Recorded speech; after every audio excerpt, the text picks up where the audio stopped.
Do you want to know how your favorite music producers control the energy in their tracks? So when you listen in the club, you really want to dance and move to the beat. You experience this roller coaster of emotions. Their tracks feel interesting, dynamic, professional. They tell a story with their music. This is what you're going to learn in this video. For this tutorial, I'll be breaking down the track from Max Styler, analyzing the macro arrangement, the big idea, the micro arrangement, energy levels, and all that stuff. I'll share all the secrets and everything that you need to know. Let's quickly check the track.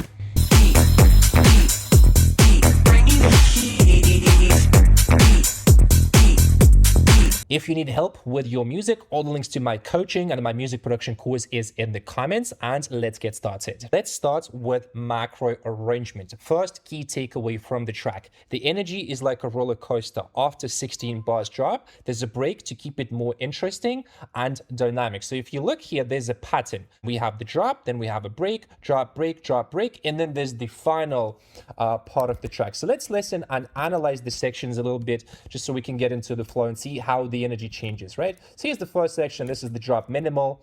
We're kind of just starting the track here, introducing the vibe.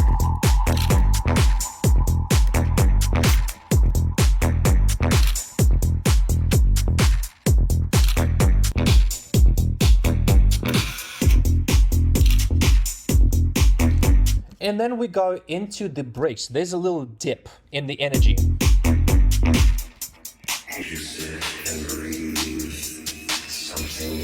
Then we go again with the drop.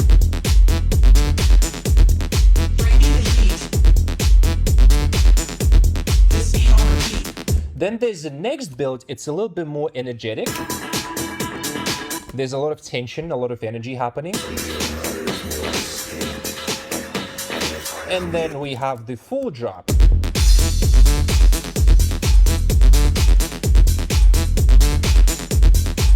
Where the energy is at peak, and then again break, and we have the final drop. So why I'm talking about this is because you can use that in your arrangements as well. I think the logic behind this, just my thought, is they are teasing the main theme before having the final drop, which is the longest section of the track. I want to elaborate a little bit more on this. Energy is like a roller coaster. So imagine you are on a roller coaster, but instead of a change between high and low speed, you only have one. If it's too high, it's just too exhausting. If it's too low, it's boring. And we must use the same logic when making music. We must have contrast. We must have lows and highs. Next interesting thing is that there are two main drops in the track, one at the beginning and second at the end. So this is the drop number one, like theme number one.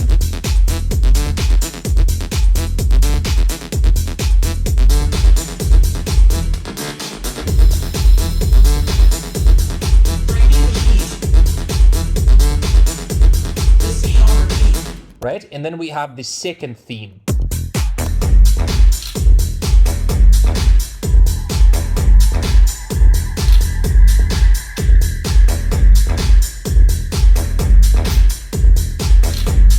And it's really nice when you have variation in your tracks. A lot of tech house tracks, they have the same drop in the beginning, same drop at the end. You don't have to do it this way, but it's interesting just to pay attention to the structure of the track. Next thing, climax drop at the end is longer, giving the crowd chance to dance and enjoy the vibe of the track more. So here they are teasing a little bit, right? They are not giving you the full thing. The drop is a little bit shorter, 16 bars here, 16 bars here, 16 bars here. It's just enough to enjoy, but not enough to go like and dance like fully, right? And then at the end, they give you 32 bars, 1 minute of like really enjoying the main beats and really just feeling into the track. Also something interesting that I noticed. And one last thing, extended tracks are getting shorter. 5 minutes is a perfect length for the track today. Just in my opinion, the big benefit is that it's just easier to finish tracks when it's like 4 or 5 minutes. You can make more tracks in a shorter period of time. Let's talk about what elements change the energy the most. Number one is going to be kick and bass. It affects track the most because there's a lot of concentrated energy in the low frequencies. And a good example would be when we go from this section, let's listen in the club. this.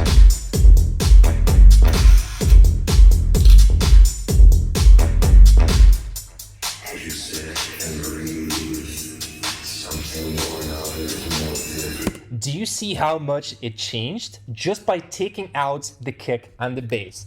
One of the most easiest way to affect the energy. The next thing is going to be the leads or melodic energy. It affects the energy a little bit less, but still it can have a huge impact, right? So for example, if we listen to an empty drop without a lead sound, like here,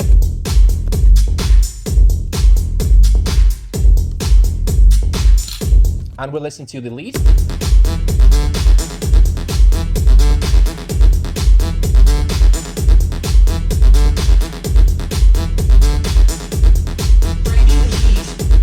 so quite a bit of a difference. I would say a bit less than the bass, but still quite a lot, right? And then here's another pattern, and try to understand how this new lead changed the energy, right?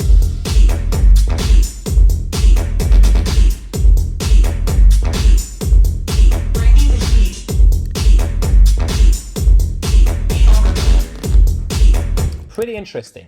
The next thing is going to be the drums. The normal electronic drums, I wouldn't say that they affect a lot, but they can still have a pretty huge impact. And if you're using some low frequency drums, they can have a lot of impact. One good example in the arrangement will be here. So check out this section before this one, how it changes.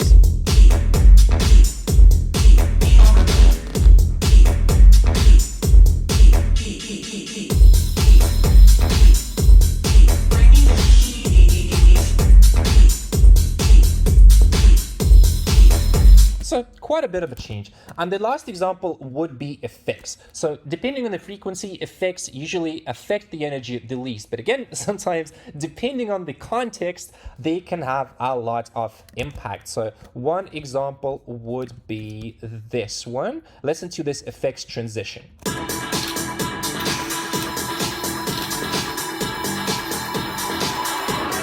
This shoo, shoo, this kind of sound.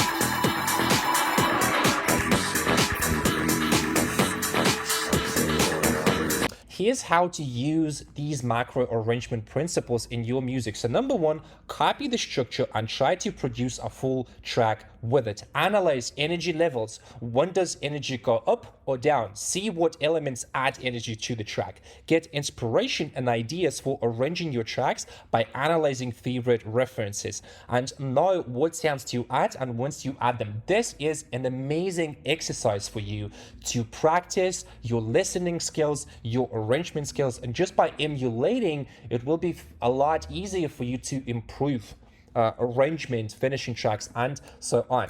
So if you want to learn how to start tracks effortlessly, come up with high quality ideas, I really recommend watching this video. It's on my channel. The link is going to be here. Okay, next thing, and this is a very interesting concept that I developed for myself, how to start arranging your tracks like pro producers. So you want to create all the main parts of the track before you start arranging, right? So we can do intro drop, main drop, variation to the main drop, climax drop, and so on, right? So you want to make at least 16 bar for every section. So main drop, break, second drop, minimal, and so on. So what you can do, like I did here, you grab a reference and you just try to, in your style, obviously you're making your track, replicate the elements, the energy, and the ideas that they have for your track. So for example, we can grab the track that we have here, right? I can even remove something like this, and you would create the main drop like this, right? Something like that, and then you're gonna go and do the same thing under those sections. And you don't want to jump from arranging left to right. Actually, you do this, you create all the main so-called blocks for your track, and trust me, it will be 10 times easier to arrange tracks this way. This is the only way how I arrange right now, and it took me 10 years of producing music. It's insane.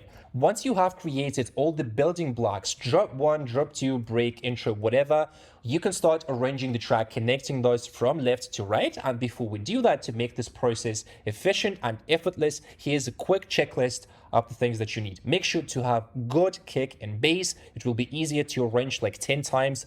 Good melody, it doesn't have to be perfect, just good enough. Good drums, again, not perfect, but just good enough, like at least almost like in the reference. And organize your project, so the colors and all that stuff exactly how I did here. So low end drums, Atmos, make sure that it's easy to navigate, and then it will be super easy for you to do it. And if you want to learn this concept of building the main sections of the track and then arranging it, I have a full video about this technique. The link is going to be here. Check it out. Let's be a little bit more analytical and go one layer deeper and really understand, why do you struggle with arrangement? So we need to find the root cause. For example, you can't make good melodies, and because of that, your drops feel boring and weak. So how can I fix that? Practice with melody writing. And if you can break it down, if you can think in an analytical, organized way, you will realize that you don't actually have the arrangement problem. You have another problem that makes it hard to arrange. So we need to identify the problem and tackle that, fix that. Because most of the times it's not arrangement. Same with like, I can't make good kick and bass. So practice with that. Because when it comes to arrangement, you need to make sure that you know these foundational skills. So kick, bass making, drum programming, sound design, melody writing. Because when you have good ideas, with all these elements in place, arrangement is effortless. Like, I don't struggle with that if I make a good demo. So analyze your weak areas and practice these skills separately. And if you want to learn how, if you want to develop a daily routine of practicing skills, coming up with ideas, and you just want to learn music production faster, here's an amazing video. Got so many good testimonials, feedback from my clients. Check it out. Let's now talk about micro arrangement. The track that we have today is very simple, and that's why I wanted to break it down. And to make simple tracks interesting, we need to create micro variations inside the sections. So the build, the drop, the climax drop, intro, and so on. So here is how we can do it. We can add or remove sounds, or we can add or remove expression to an instrument. Like, for example, automation, open filter, just change it somehow. So let's have a look at this section. If you look at the picture, you can see here that we have kick bass filter at the 8th bar.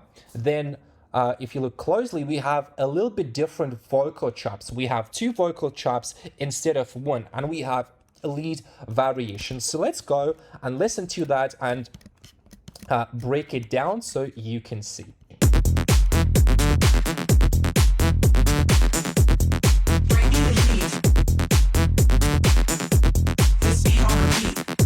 So it is such a small thing, like a little FX filter, something that you can do to the main thing. You don't change the main thing, just a little bit of variation. And then after the 8 bars here, we're just adding drums, we are adding an atmosphere, and that's it. You don't need to overthink it too much. See how simple that is?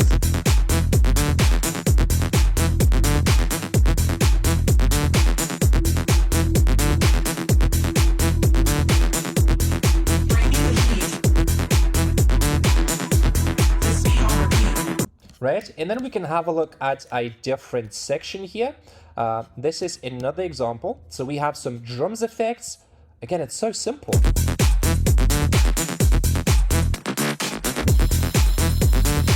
This little fill creates just enough variation for our brain to think that something has changed without changing the main idea. Like, without overthinking that too much. And the same thing here, if you look at at the bigger picture, right, in like this main drop, we have fill number 1, this one,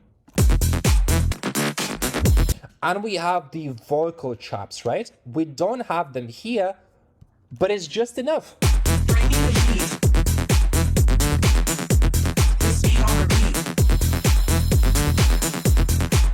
Same thing with the drums effects, right?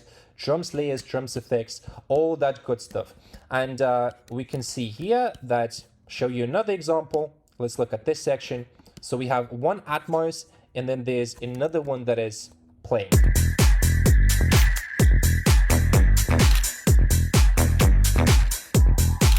Second atmosphere. It's just like ridiculously simple, right? That's all we have to do. Here is how you can create micro variations in your arrangement. Analyze changes happening on the micro level in the reference track, like I did. Make a list of techniques that they used, and copy the techniques and use them in your tracks. So the more references you analyze, the more techniques you will learn, because it's like a library of assets. The bigger is the library, the more interesting music you'll be able to make, right? Because you just know all these techniques. And to illustrate this, again, we have the main thing, and we just need a little bit of a change. Could be, again, you remove a clap, hi-hat, whatever. Because most of the times I see producers, like including my clients and what I've seen so far, you just copy paste like 8 to 16 bar loop, you make it like 4 minutes and you change nothing. This is not cool, right? Doing it this way makes the track monotonous and boring. I have a full tutorial for you on how you can create micro variations in a unique, interesting, professional way. The link is here. You can check it out here. Okay. And here is the summary. How to control energy, arrange, and finish tracks fast. This is the process that you can practice. So we want to take a reference track that you like, import in your DAW, outline every single element like I did in the arrangement you hear. Put kick, bass, leads, everything into MIDI clips exactly how it is in the reference. Outline energy levels in the track so you can see it visually. Analyze macro arrangement. How is the track structured? How long is the intro, drop, break? How long is the track itself, right? So we first want to look at the big picture, the big idea. Think of the track as one big thing, not just like, drop, build, and so on and so on. Then after that, you want to be very analytical about the micro arrangement. So what elements are they using in the intro, in the drop, in the build, and so on? When are they using them and why they are using them? So try to think about like why this is happening, and use the project to produce a track, copy the energy, and structure your track. I can absolutely guarantee that if you take a project, you do it like this, you outline everything, the next track that you make using the same formula, like in the reference, it will be 10 times faster. If you want to work together, all the links to my one-on-one coaching courses is in the comments. And I also suggest that you go and watch a playlist on the arrangement, going to be like here or here. I forget all the times. So see you in the next video. Ciao.